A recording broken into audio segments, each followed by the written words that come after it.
Hello, hello, hello again, value drivers. It's me, Nick Skillicorn, going out there to everyone in the Idea to Value community with another video tip.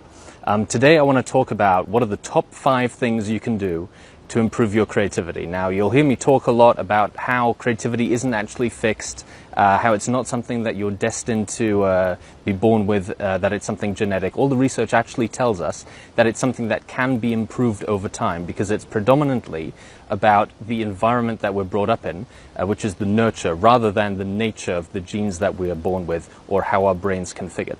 So, very quickly, what are the top 5 things that you and everyone else can do to actually improve your creativity over time, both in the short term, medium term, and long term? So we'll start out with number 5. Number 5, on a monthly basis, every month, you should be trying to do a creative project for yourself. Now, this is not something that you want to actually be releasing out to the world. This is just something that you want to show to yourself that you can execute on a monthly basis, that you can actually produce a piece of new creative work every month.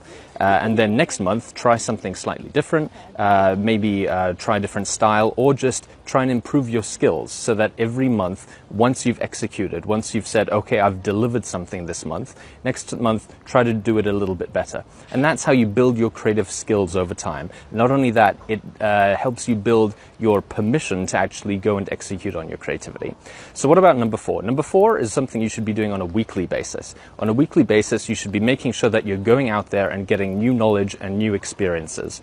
Because one of the things that kills creativity faster than anything else is routine. You don't want to be stuck in a routine because that enables your brain to just go into autopilot and solve challenges the same way it's always solved them. So one of my favorite pieces of research to back this up is a piece of research by Dr. Simone Ritter from Holland. She wanted to see what a new experience would do on having an impact on someone's creative capability. So she took some of her students in Holland and made them perform a creativity test. But before entering the room to do the test, she asked them to make a sandwich. Now in Holland they've got a type of sandwich which is effectively chocolate sprinkles on toast. And I know it sounds strange, but apparently that's really popular there. So before they came in the room, they had the sprinkles, they took a piece of toast, spread some butter on it, put the sprinkles on, and then went and did their creativity test. Now, what they didn't know is that this is actually a very important part of the test. The next time she asked the same students to come, she said it was for a follow-up test, but she said, okay, just make yourself a sprinkle sandwich again, but this time just follow the instructions that I've sent out, which tell you how to do it. And this time she told the students to take a piece of toast, put the butter on the toast, but put the sprinkles on a plate, and then take the upside down piece of toast, push it buttered side down into the sprinkles, and turn it upside down again. This gave you the same result as spreading the butter and putting the sprinkles on top, but in a completely different way of achieving this. And when the students then went and did the creativity test subsequently, they had a 14% boost in their creative capability. And the theory is that when you have new experiences and you try new things, first of all, it cuts you out of your routine and cuts you out of autopilot. And that allows your brain to have the permission to try new things and to be creative. The thing related to that, which you should also be doing on a weekly basis, is to make sure you're gaining new experiences and new knowledge.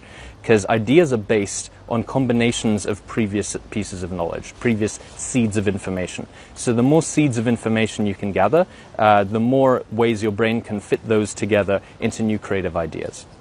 So new experiences, new ways of working, getting out of your routines, that's something you should be doing at least on a weekly basis, if not more frequently.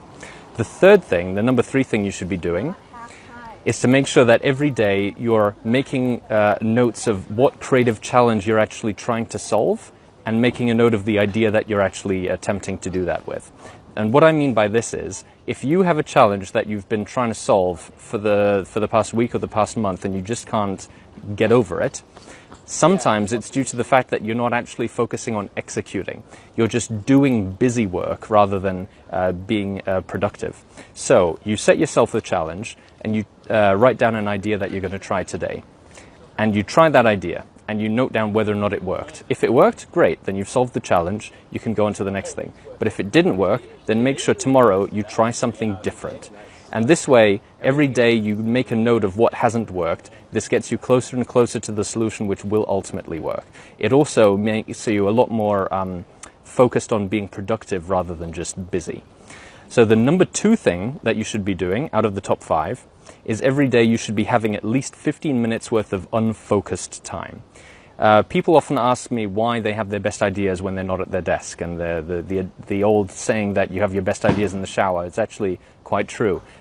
You have your best divergent ideas that come to you when you're not expecting them, when your brain is in a more relaxed, what's called alpha state. This is when it's not spending all of its energy focusing on the task specifically in front of it, which is when you're in a beta brain state, but instead is a bit more relaxed and has the ability for random new connections to form and actually be brought up into your consciousness.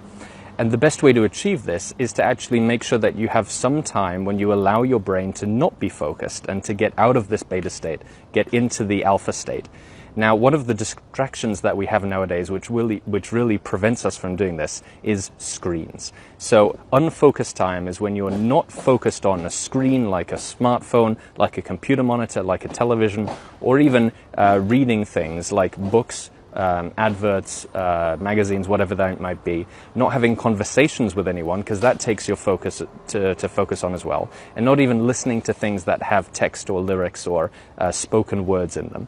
Instead, you should have 15 minutes every day when you're just allowing your brain to spend time within itself, letting your mind wander and letting it explore avenues that it hadn't had the permission to do on a day-to-day basis. If you do this, then you'll have a much more likely, sorry, it looked like my battery was a bit low there. You'll have a much more higher likelihood of coming up with an idea. And then finally, something you should be doing every day is you should be setting yourself daily creativity challenges, actually going out and being creative. The best way I recommend doing this is going to my website. I've got something called the Deep Creativity Training Course, which is a set of creativity challenges that you set yourself every day. These are things that don't have a right answer, so they actually force your brain to be creative in ways that it wouldn't normally be. So those are the top 5 things that you should be doing on a daily basis. If you like this video, please share it with someone. Leave a comment below as to what videos you want me to talk about from the subjects of creativity and innovation in the future. Share it. Please subscribe to be notified every time I do a new video. And go to www.ideatovalue.com and make sure you sign up for our membership. All right? Thank you so much for joining me. Let's speak again soon. Thank you so much for listening. If you liked it, please like, share and subscribe, and leave me a comment about what you thought and what you'd like to see more about. If you want to take your creativity and innovation capabilities to the next level, then invest in yourself with the premium training only available at ideatovalue.com. These exclusive training modules have all been put together by me, Nick Skillicorn, and have been used by thousands of artists, innovation leaders and CEOs to become better at understanding the source of their creativity and executing on their innovation ambitions. And there is no risk to you, as they're backed by our money-back guarantee. Now, don't forget to go out there and make your ideas a reality. See you again soon.